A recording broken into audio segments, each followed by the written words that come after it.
Salam əziz uşaqlar. Bugün dərsimizdə biz sizinlə onurğalı heyvanların xarici bədən örtükləri və bədən hissələri ilə tanış olacağıq. Uşaqlar, bizim planetimizdə 2 milyondan çox heyvan növü yaşayır. Bu heyvanlar yaşadıkları mühitlərinə görə, yaşadıkları həyat tərzinə görə bir-birlərindən həm xarici quruluşlarına görə, hərəkətlərinə görə çox fərqlənirlər. Bəzi heyvanlar çox sadə quruluşludular, bəziləri isə çox mürəkkəb quruluşa malikdir. Bəzi heyvanlar bir-birinə çox bənzəyir və ya tamamilə bir-birindən fərqlənirlər.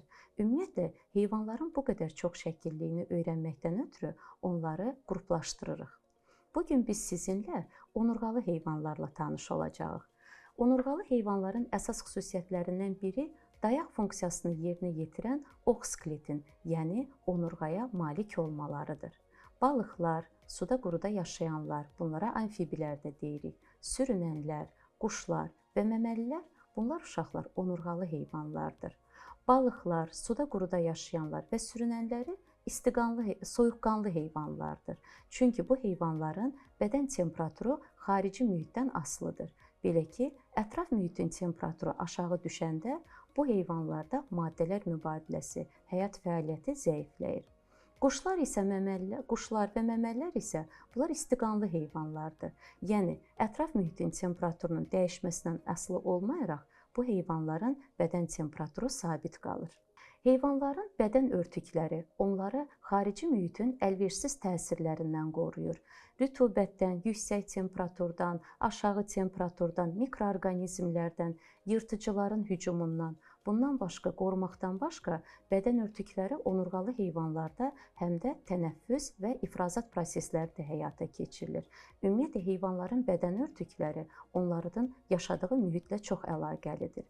Bilirik ki, uşaqlar, balıqlar su mühitində yaşayan canlılardır və balıqların əksəriyyətinin əsasən dərisi pulcuqlarla örtülüdür.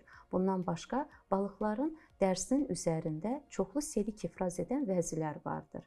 Selik qatı pulcuqların üzərini örtür, bu həm balığı mikroorqanizmlərdən qoruyur, həm də suda balığın hərəkəti zamanı sürtünməsinin azalmasına səbəb olur. Suda quruda yaşayanlar və ya amfibilər isə onların bədənlərinin xaricdən çılpaq və nəm dəri ilə örtülmüşdür. Demək ki, bunların da dərilərinin üzərində çoxlu selik ifraz edən vəzilər vardır. Bu selik də onların bədənini mikroorqanizmlərdən qoruyur. Eyni zamanda da nəm saxlamasına səbəb olur. Amfibilərin dərisi nəm olması şərtdir. Çünki uşaqlar, bu heyvanların ağciyərləri zəif inkişaf etdiyinə görə dəri də tənəffüsdə iştirak edir. Və dərinin tənəffüsdə iştirak etməsi üçün mütləq onların dəriləri nəm olmalıdır. Uşaqlar, suda quruda yaşayanlardan fərqli olaraq sürünənlərin dəriləri qurudur və onların dərisinin üzəri buynuzlaşmış pulcuqlarla örtülüdür. Bu heyvanların əksəriyyəti quraqlıq olan yerlərdə yaşayırlar.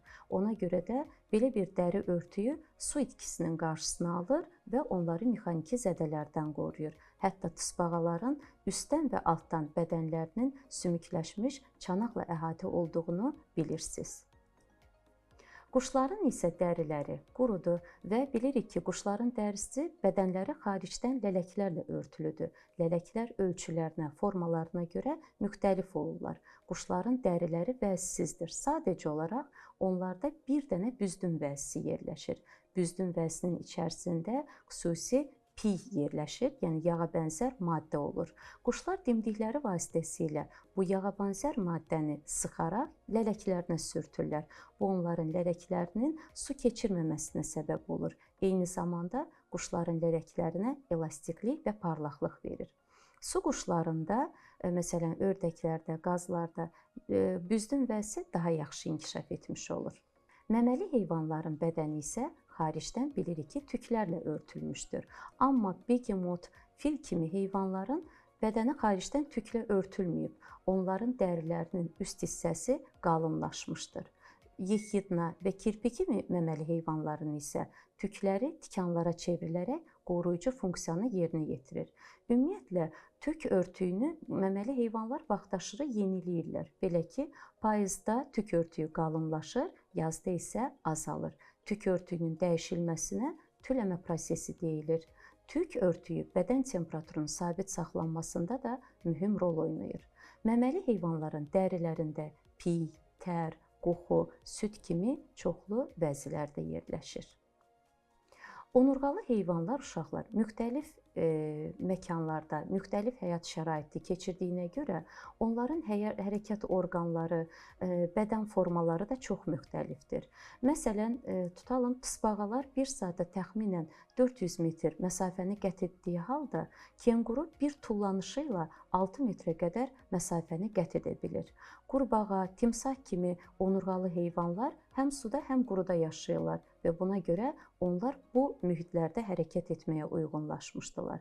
Yarasalar isə quşlar kimi uçmaq qabiliyyətinə malikdirlər. Balıqlar uşaqlar uzunsov bədən formasına malikdir. Bu, onların yaşadığı həyat tərzi ilə əlaqəlidir. Balıqların bədəni baş, gövdə və quyruqdan ibarətdir.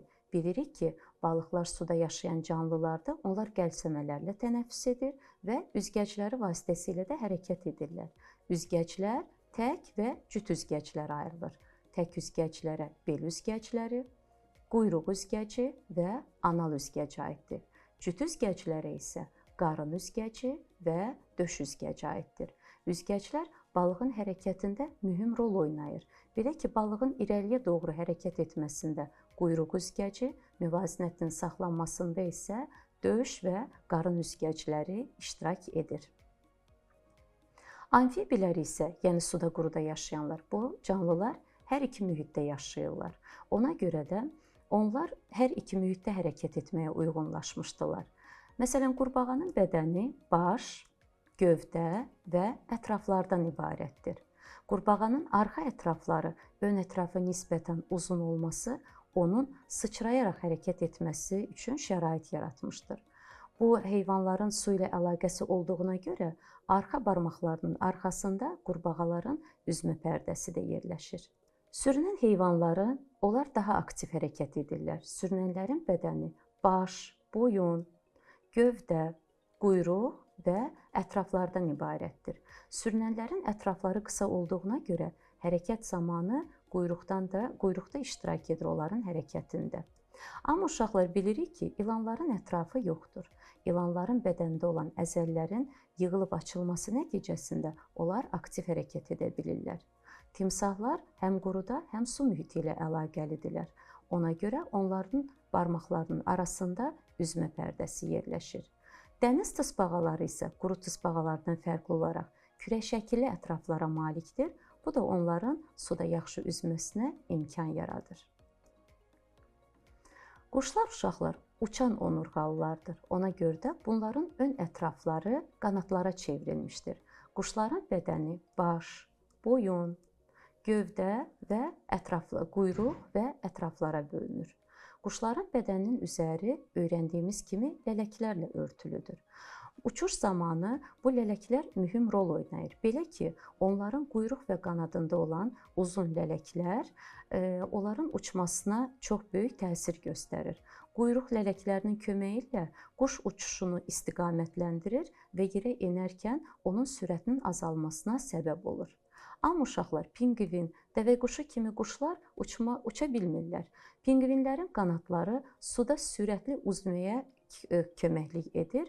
Dəvəquşunun isə güclü ətrafları sürətlə qaçmasına imkan yaradır.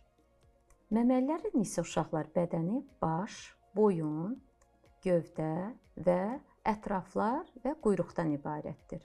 Ümumiyyətlə, bəzi məməlilərin ətrafları pəncəyə, bəzilərinki qanada, bəzilərinki isə üzgəc və ya kürək şəkillidir. Məsələn, uşaqlar, delfinlər su həyat tərzi keçirirlər. Bunların ön ətrafları kürək formasındadır, arxa ətrafları isə reduksiya olunub. Yarasaların dəri pərdələrdən ibarət qanadları uçmaqları ilə əlaqəlidir. Köstəbəklərin isə qazıcı ətrafları onların yerin altında sərbəst hərəkət etməsinə köməklik edir. Uşaqlar, bugün biz sizinlə onurğalı heyvanların həm bədən örtükləri, həm onların müxtəlif hərəkət orqanları ilə tanış olduq. Sağ olun uşaqlar, dərsimiz bu qədər. Gələn görüşlərədək.